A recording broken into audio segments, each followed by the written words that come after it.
Hi అండి. ఈరోజు వచ్చేసి మనము థ్రెడ్ పైపింగ్ హ్యాండ్స్కు సింపుల్ మెథడ్లో ఎలా వేయాలో చూపించబోతున్నాను. ఇంతకుముందు వీడియోలో అయితే నెక్కుకు చూపించానండి. ఇప్పుడు వచ్చేసి హ్యాండ్స్కు నెక్కుకు వేసేటప్పుడు చాలామంది చూశారు. అలాగే హ్యాండ్స్కి కూడా ఎలా వేయాలనేది ఈ వీడియోలో అనేది మనం చూద్దాము. ఇంకా ఇప్పుడు క్లియర్గా అయితే మనకు ఈ వీడియోలో అయితే చూపించబోతున్నానండి. దీనికోసం వచ్చేసి మనకు బ్లౌజ్కు మ్యాచింగ్గా ఒకటి ఇట్లాంటి క్లాత్ అయితే తీసుకోవాలి. అది ఏదైనా కానివ్వండి, శారీలోదైనా కానివ్వండి పర్లేదు. మనకి ఇట్లా 1 ఇంచ్ ఉండేలాగా క్రాసింగ్ అయితే చాలా బాగా వస్తుంది. హ్యాండ్స్కి అయితే క్రాస్ తీయాల్సిన అవసరం లేదు. నెక్కుకు మాత్రం కంపల్సరీ క్రాస్ తీసుకోవాలా. ఇట్లా 1 ఇంచ్ ఒక సైడ్ అయితే కుట్టుకోవాలన్నమాట. కుట్టుకున్న తర్వాత ఇంకా ఈ విధంగా హ్యాండ్స్ అనేది నేను ముందే రెడీ చేశాను. ఇంకా ఈ విధంగా పాదం గ్యాప్తో అయితే మనము స్టిచ్చింగ్ చేసుకుంటూ వెళ్ళాలి. చూస్తూ ఉండండి. వీడియోలో చాలా క్లియర్గా అయితే నేను మీకు ఇక్కడ చూపించాను అనమాట. దగ్గరగా పెట్టి ఫోను మరి దగ్గరగా పెట్టాను, బాగా కనిపించాలి. నెక్కు కేసేటప్పుడు అంత క్లియర్గా అయితే చూపించలేదు. నెక్కు కేసేటప్పుడు కానీ బాగా కనిపించేలాగా వేసాను అనమాట, బాగా మీకు అర్థమయ్యేలాగా. ఇలా ఈ దారం అయితే మనకు దారం సైజ్ వచ్చి మనము ఎన్నో నెంబర్ తీసుకోవాలంటే థ్రెడ్ పైపింగ్ దారం 0 సైజ్ అని మనము షాపులలో అడిగినామంటే ఖచ్చితంగా ఇస్తారు. 0 సైజ్ తీసుకోవాలండి మనం. అప్పుడే మనకి బాగా నైస్గా అయితే వస్తుంది. లావు తీసుకుంటే ఇట్లా డబుల్ పాదం మీద పడదు. 0 సైజ్ తీసుకుంటేనే మనకు ఇట్లా డబుల్ పాదం మీద బాగా సెట్ అవుతుంది అన్నమాట. చూస్తున్నారు కదా, నేను చూపించిన విధంగా అయితే ఇలాగా కుట్టు మధ్యలోకి పెట్టుకొని మరి మనము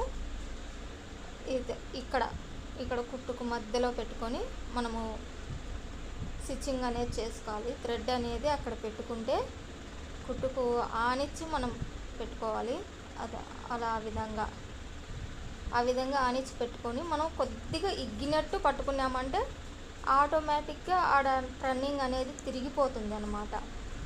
చూడండి, ఇగ్గినట్లు పట్టుకున్నాను, లైట్గా నేను ఇగ్గినట్టు పట్టుకున్నాను. అలా పట్టుకుంటే ఫినిషింగ్ అనేది చాలా బాగా వస్తుంది, నైస్గా వస్తుంది. లూజు వదిలితే మాత్రము అది పైపింగ్ సరిగా రాదు. అక్కడ అలాగా పెట్టి ఫిట్టుగా పట్టుకున్నాను. అక్కడ నేను ఆ వేలుతో అయితే ఫిట్టుగా పట్టుకొని కింద పెట్టాను. ఆటోమేటిక్గా అక్కడ అనేది ఫిట్ అయిపోతుంది. చూసారు కదా ఎంత నీట్గా అయితే వచ్చిందో. నీట్గా ఫినిషింగ్ అనేది చాలా బాగా వచ్చిందనమాట. ఇంకా ఇప్పుడు లోపల ఉన్న ఎక్స్ట్రా క్లాత్లు అనేది మనము ఈ విధంగా కటింగ్ చేసేసుకుంటే అవి మళ్ళీ ఇంకొక కుట్టు వేసాకైనా కనపడకోకుండా లోపలికి హోల్ అయిపోతుంది. ఇలా ఈ విధంగా బయటికి కనపడకుండా పీసులు అనేవి ఇట్లా లోపలికి వెళ్ళిపోతుంది. చూస్తున్నాను, ఆ విధంగా నీట్గా ఉంటుంది అన్నమాట ఫినిషింగ్. వెనకాల ఇంకొక పీస్ అనేది కనపడకుండా నీట్గా ఉంటుంది. ఇంకా పైన అనేది ఒక కుట్టు వేసేసుకున్నాము అంటే నీట్గా అయితే అయిపోయినట్టే. చూస్తున్నారు కదా, అలా ఆ విధంగా నీట్ ఫినిషింగ్ వస్తుందండి. ఈ విధంగా సింపుల్గా వేయచ్చండి, చాలా సింపుల్గా. చూస్తున్నారు కదా ఎంత నీట్గా అయితే వచ్చేసిందో. నేను చూపించిన విధంగా ఒక్కసారి ట్రై చేయండి. ఒక్కసారితో రాదు, ఒక 2-3 సార్లు అయితే టైం అయితే పడుతుంది. ఎందుకంటే కొద్దిగా ప్రాక్టీస్ అవ్వాలన్నమాట. మనం దేనికైనా అంత ప్రాక్టీస్ అనేది ఉండాలి. చూస్తున్నారు కదా ఈ విధంగా ఇలా అన్నమాట. ఇంకా ఇది కూడా ఇదే విధంగానే సేమ్ అదే విధంగానే ఫస్ట్ హ్యాండ్ ఎలాగో ఇప్పుడు కూడా అలాగే అన్నమాట. ఈ హ్యాండ్కి కొద్దిగా ఫాస్ట్ ఓవర్ పెట్టేయండి, అందుకు ఫాస్ట్గా వెళ్ళిపోతుంది.